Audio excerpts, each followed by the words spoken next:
नमस्कार मित्रों, मैं हूं डॉक्टर हरिनिवास। चैनल का नाम है संस्कृत साहित्य एवं संस्कृति।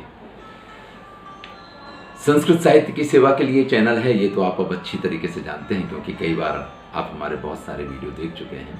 अगर नहीं देखा है तो भी आप संस्कृत साहित्य के वीडियो देखने के लिए इस चैनल के माध्यम से आप संस्कृत के संदर्भ में बहुत सारी जानकारियाँ प्राप्त कर सकते हैं। मेरा आपसे अनुरोध है कि जरूर आप जाइए, वाल्मीकि रामायण को देखिए, यहाँ पे महाभारत है उसको देखिए, उसके बारे में जानिए, चाणक्य नीति है, विदुर नीति है, बहुत कुछ है। लेकिन इस समय इलेक्शन की वीडियो चल रहे हैं और इलेक्शन के संदर्भ में PSO 5 फॉर्म के लिए बहुत सारे लोगों ने यहाँ पे लिख के भेजा है कि आप उसके बारे में बताइए। तो ध्यान दीजिए, PSO 5 ये आपके पास से आंकड़ा की जो जानकारियाँ हैं उनको जुटाता है और विशेष करके ये फॉर्म जो है वो आपको सारे फॉर्म से पहले आपके निर्वाचन अधिकारी के पास पहुंचाना होता है, ऐसा इसमें नीचे स्पष्ट शब्दों में उल्लेख है। इसमें भरने वाली जो जानकारियां हैं, लोकसभा का जो विभाग है, यानी जो सामान्य तौर पे सभी फॉर्म में जानकारियां भरी जाती हैं वो भरी जाएंगी। विधानसभा का जो विभाग है वो भरा जाएगा, किस राज्य का है वो भरा जाएगा, और आपके बूथ का, आपके मतदान केंद्र का नंबर क्या है वो इस पर आपका गोल सील लगेगा।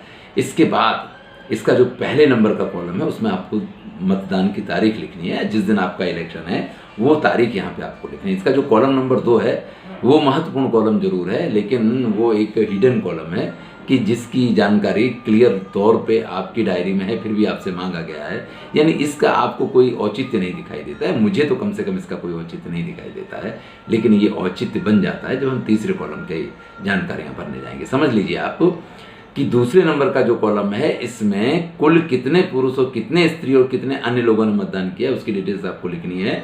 और इसमें क्लियर शब्दों में लिखा है कि प्रिसाइडिंग ऑफिसर की डायरी के 11 नंबर के कॉलम में ये जानकारियां आपके पास ऑलरेडी उपलब्ध हैं, आपको वहीं से ये जानकारियां लिख देनी है। लेकिन इसका जो तीसरा कॉलम है वो सबसे महत्वपूर्ण है। इस फॉर्म का सबसे महत्वपूर्ण कॉलम है तीसरा कॉलम, लेकिन उस तरफ आपका ध्यान संभवतः ना जाए इसके लिए ये स्त्री पुरुष की जानकारियां यहाँ मांगी गई हैं। उस तरफ ध्यान न जाने का कारण यह है क्योंकि और किसी भी फॉर्म में ये जानकारी आपको नहीं भरनी होती है। यहाँ पे पहली बार ये जानकारी आपको देनी है। क्या जानकारी है कि किन मतदाताओं ने इलेक्शन कार्ड के अलावा अन्य कार्ड से मतदान किया है, उनको आप 17 का में से माइनस करके, और आपको ये डिटेल्स यहाँ देनी है कि इलेक्शन कार्ड लेकर के कितने मतदाता आए हैं और उन्होंने मतदान किया है। देख लिए, यही वो सबसे महत्वपूर्ण जानकारी है जिसके लिए PSO 5 नंबर का ये फॉर्म आपसे भरवाया जा रहा है। फिर से ध्यान से सुन लीजिए, ये कौन सी जानकारी है। 17 का में एंट्री करता है आपका PO2 कि किन किन लोगों ने इलेक्शन कार्ड लेकर के मतदान किया है और कौन से ऐसे लोग हैं जिन्होंने उसके बिना मतदान किया है, क्योंकि सबके आई कार्ड लिखने होते हैं। अगर कोई पासपोर्ट लेके आया है तो पासपोर्ट, उसके अंतिम 4 आंकड़े लिखने हैं। तो यहाँ पे इलेक्शन कार्ड लेकर के कितने लोगों ने मतदान किया है वो जानकारी सबसे महत्वपूर्ण है। तो इस फॉर्म को भरने के लिए आपको क्या करना रहेगा कि 17 का में से इलेक्शन कार्ड द्वारा किन किन ने मतदान किया है उसकी जानकारियां आपको लिखनी है। तो इसके लिए अगर लास्ट में आप चेक करने बैठेंगे तो आपको 800 नाम चेक करने होंगे। अगर आपके यहाँ 800 लोगों का मतदान हुआ है, कहीं 1200 लोगों का मतदान हो गया, आपका बूथ 1500 का हो, जैसा कि बंगाल में 81% मतदान हुआ, तो ऐसी स्थिति में अगर ज़्यादा मतदान हुआ है तो आप समस्या में पड़ सकते हैं। इसलिए एक ये आप रख सकते हैं, पेंसिल आपको दी जाती है प्रत्येक पेज पे। PO2 से बोल दीजिए कि जब वो पेज पूरा हो तो उसके आखिरी में इलेक्शन कार्ड लेके कितने लोगों ने मतदान किया वो आप लिखते जाएं।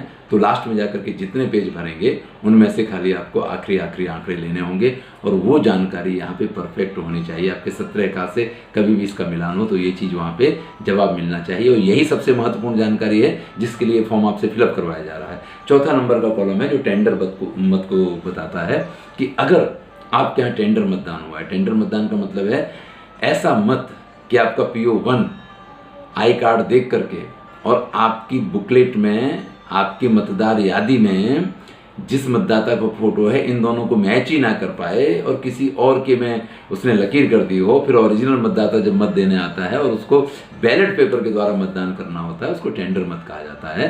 तो टेंडर मत अगर आपके यहाँ ज़्यादा पड़े हैं तो उसकी एंट्री भी यहाँ पे होगी, जिसकी एंट्री आप 17 ख यानी 17B नंबर के फॉर्म में जिसकी एंट्री आप करते हैं, तो यहाँ 17A यानी 17 का में एपिक कार्ड से जिन्होंने मतदान किया है उनकी जानकारियां, और 17B में जिन्होंने टेंडर मत दिए हैं उनकी जानकारियां आपके पास से मांगी गई हैं। इसके अलावा और कोई भी जानकारी यहाँ पे भरनी नहीं है। इसके बाद आप इसकी घोषणा करते हैं कि ये जो भी जानकारी दी है अधिकृत रूप से आपने दी है, और आपको सिग्नेचर करनी है, आपका सील लगाना है। अब ध्यान दीजिएगा कि ये फॉर्म कहाँ सबमिट करना है। इसके लिए सबसे नीचे इसमें क्लियर शब्दों में लिखा है कि सारी चीज़ें जमा करने से पहले ये फॉर्म आपको भेज देना है, आपको जमा करना है अपने इलेक्शन ऑफिसर के पास। अब आपके इलेक्शन ऑफिसर आपके सेक्टर ऑफिसर हैं, आपके जोनल ऑफिसर हैं, आप उनको ये फॉर्म प्रोवाइड करवाएंगे। ध्यान रखिएगा, आप लास्ट सबमिशन से पहले जितने भी फॉर्म अपने जोनल ऑफिसर को देते हैं उन सब की एक एक कॉपियां आपके पास श्योर रखिए, उसमें कोई गड़बड़ नहीं हो। सुबह 8 बजे आप मॉक पोल का सर्टिफिकेट उनको देते हैं, एक कॉपी आपके पास रखिए, उसको कवर में पैक करके रखिए। ये पीएसओ फॉर्म लास्ट में, सबसे लास्ट में, जब पूरा मतदान हो चुका उसके बाद ही आप इसको भर सकते हैं। तो लास्ट में भरने के बाद सेक्टर ऑफिसर जब लास्ट में आपके यहाँ लास्ट राउंड लेकर के निकलता है, आप अपना सामान लेके निकलेंगे, उससे पहले ये फॉर्म उसको प्रोवाइड करवाएंगे। मैंने आपसे पिछले वीडियो में ये भी कहा था कि 17G की एक कॉपी भी, यानी 17C की एक कॉपी आप उसको देंगे अपने सेक्टर ऑफिसर को। इसके अलावा प्रिसाइडिंग ऑफिसर की एक डायरी उसको देंगे और 16 पॉइंट ऑब्जर्वर फॉर्म देंगे। ये 4 चीजें हुई। फिर से सुन लीजिए, आपकी डायरी 17C यानी 17G का हिसाब वो एक देंगे, एक 16 पॉइंट फॉर्म देंगे और पीएसओ फॉर्म देंगे। ये चारों फॉर्म आप उनको देंगे।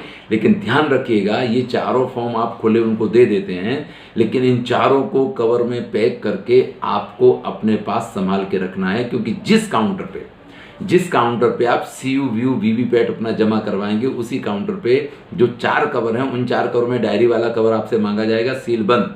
17G का हिसाब paper seal, green pepper seal के साथ मांगा जाएगा आपसे, सील बंद।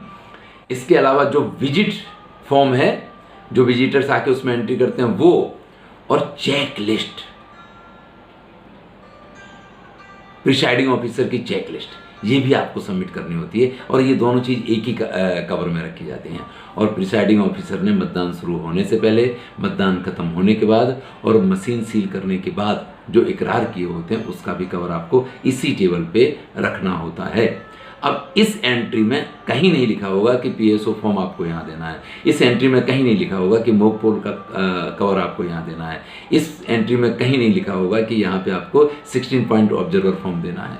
ज़्यादातर ऐसा चल रहा है कि आपकी हैंडबुक दी गई है, उसमें आप इन चीज़ों को देख सकते हैं, लेकिन वहाँ पे भी मॉक पोल का सर्टिफिकेट कहाँ जमा करवाना है इसकी कोई एंट्री इसमें मैंने नहीं देखी है। शायद मेरे पढ़ने में ना आया हो, आपके पढ़ने में आया हो, तो उसको उस तरीके से यूज कीजिएगा, या जो सूचना मिले उसका पालन कीजिएगा। लेकिन मेरे हिसाब से ये सारी चीज़ें आपको CU व्यू और वीवीपैट के साथ काउंटर पे देनी है। तो ये सारी सील बंद करके रखिएगा, और इन चारों फॉर्म की एक एक कॉपी अपने ऑफिसर को जरूर दे दीजिएगा, जिससे कि एडवांस में पहुंच जाएंगे। सारे डेटा जो कुछ भी उनको एंट्री करनी है, जो कुछ भी उनको मिलान करना, वो कर लेंगे। इससे क्या है कि जब आप रिसीविंग सेंटर पे पहुंचेंगे, वो सब चीज़ आप वहाँ पे जमा करवाएंगे, तब तक आपका रिलीविंग ऑर्डर तैयार हो गया होगा। धन्यवाद। आपका इलेक्शन बहुत अच्छा जाए, मेरी आपको बहुत बहुत शुभकामनाएं। अगर आपको कोई भी क्वेश्चन है, आप कभी भी मुझे कमेंट सेक्शन में जाकर के पूछ सकते हैं। मैं कोशिश करूँगा कि तुरंत के तुरंत आपको जवाब दूँ। धन्यवाद।